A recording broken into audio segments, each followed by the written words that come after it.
Oh, hey there, what's going on? This is Dr. Evan Osar with Integrative Movement Insider. Thanks so much for joining me on a Monday afternoon at 4:15 Central Standard Time. I know this is not our normal day and or time, so thank you for joining me. And if you're watching this on a recording, thanks for being here. Today, I am at my good friend Jackie Bachmeier's facility. She owns this facility, Evolution Fitness and Wellness, with her husband, Jason Eichen. Jason, Jackie, and their team doing a wonderful job training active aging adults. They really do a great job with their slogan, optimal longevity. And I really like that because what we're trying to do with our clients, or I should say, what we're doing with our clients and what we should be doing, what our responsibility is as health and fitness professionals, is to help our clients create optimal longevity, strategies for posture, for movement, for functional training that optimizes their ability to live long and productive lives. Let me give you an example of a client that Jackie and her team see here at Evolution Fitness and Wellness. Jay just came in today for an evaluation. I agreed to do an evaluation with him. Super awesome dude. Retired, 78 years of age.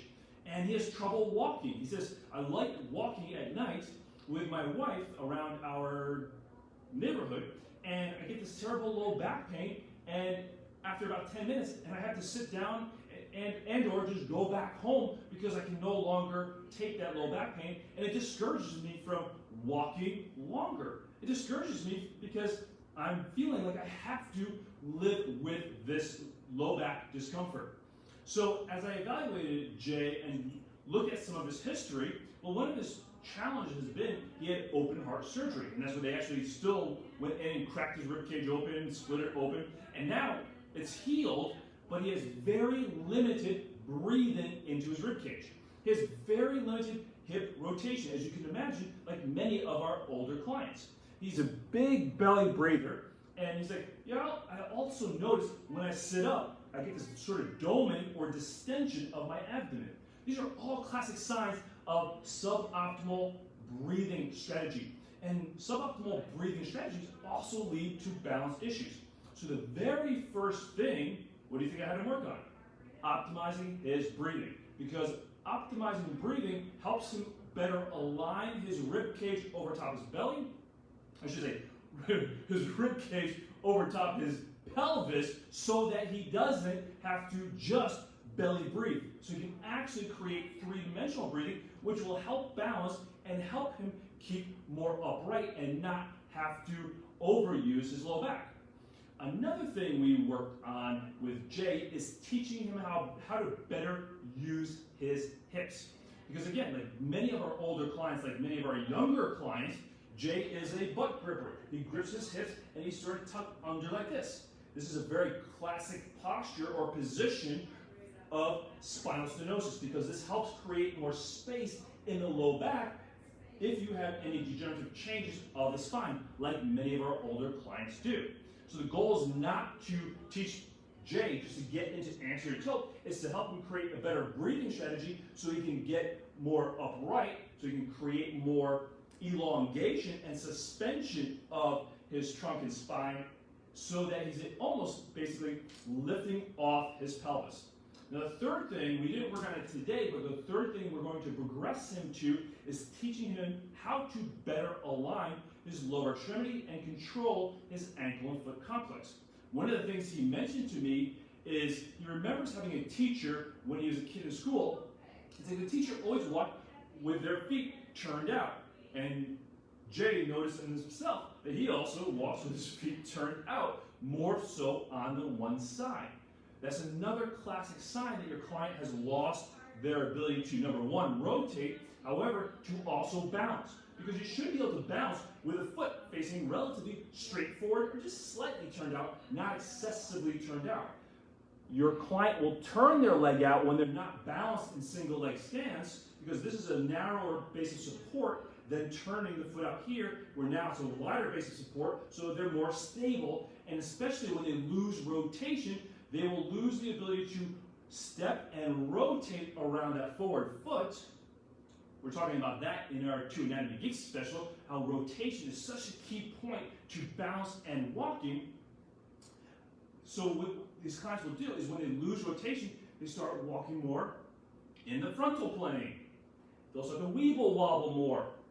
Well, the more you weeble wobble, the more you're moving your center of mass over or outside your base of support. So how does your client compensate for that? They'll externally rotate their hip so that when they move their mass, their center of mass in the frontal plane, now it's much better controlled.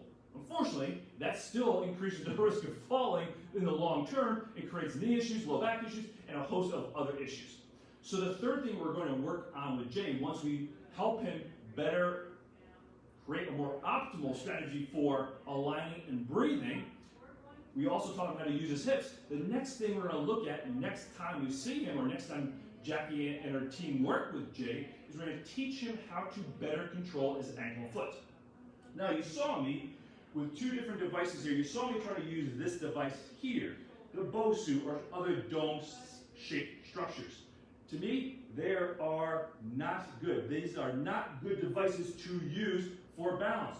Because the goal when your client is walking, or I should say the objective, is your client should step and be able to control that frontal plane motion, that inversion and eversion of the ankle and foot complex. Well, if you put your client on this BOSU or dome-shaped structure, as soon as their foot gets on here, now it's so hard to control. It's hard for me to control, and my balance is quite decent. And I can challenge my balance quite a bit, but I can't barely get my control on this BOSU. So if your client can't control in single leg stance on the floor, what benefit does that give them? Absolutely none. In fact, it can actually take them away from optimal balance, because the more unstable your client becomes, the more they're going to grip, grip, grip, grip, grip, and tighten themselves down. So it's actually counterproductive. So for most of your older clients, get rid of that device. Now, if you need to use something to challenge their balance, which you need to once your client progresses, use something like this pad, because it's flat and it will still give a bit. It's a labile surface, so it still gives and challenges them in multiple planes. However, it allows your client to get their ankle and foot in a more stable position. So they can still get their foot tripod set on this RX pad, and it still has some give. So early on in our progressions, once we progress from the flat, stable surface, we put their foot on here. Now they'll go into a split stance position. So now they're maintaining that front, their forward, their mass, they're controlling their mass over that forward leg. And again, you can see how much my lower extremity is working. It's still working even though I have a split stance position. Most of my weight is on the forward leg. So again, this is a great place to start with your clients. Teach them how to be long, teach them how to align and stack their cylinder over top that foot tripod, and this is still great work for your client. You can have them do things like ball toss, you can have them do high fives with each other. Again, make it quite dynamic and interactive, okay? Now, once your client gets more advanced, they can do single leg stance on this pad. However, make sure they can do it on the floor first. So things you're looking for with single leg stance is when your client goes into single leg stance, their head should actually get taller towards the ceiling. You should not see their head go down. That's a suboptimal strategy. That means they're gripping and pulling themselves down for stability and support. So when they go from double leg support to single leg support, you should see their head actually get or rise, stay at least at the same level, or rise towards the ceiling. Same thing when they get onto their labile surface. So set their foot tripod, align their head and neck, stack their cylinder, and then go into single leg stance. Again, quite challenging for a lot of your clients. Challenging for me as well. And again, from here, same idea. You can turn the head, you can reach down, you can do a ball toss, lots of different things you can do to challenge your client's balance, make it fun, make it interactive, you can make it dynamic as well. However, stay away from those crazy devices because most of your clients don't need it and they will not benefit from those devices. If you need to use something like an RX pad. If your client is training at home in a virtual setting, just use a bath towel, just make sure it's packed down and firm. That will still give them the ability to, or I should say, create that sort of labile or giving surface that will still challenge their balance.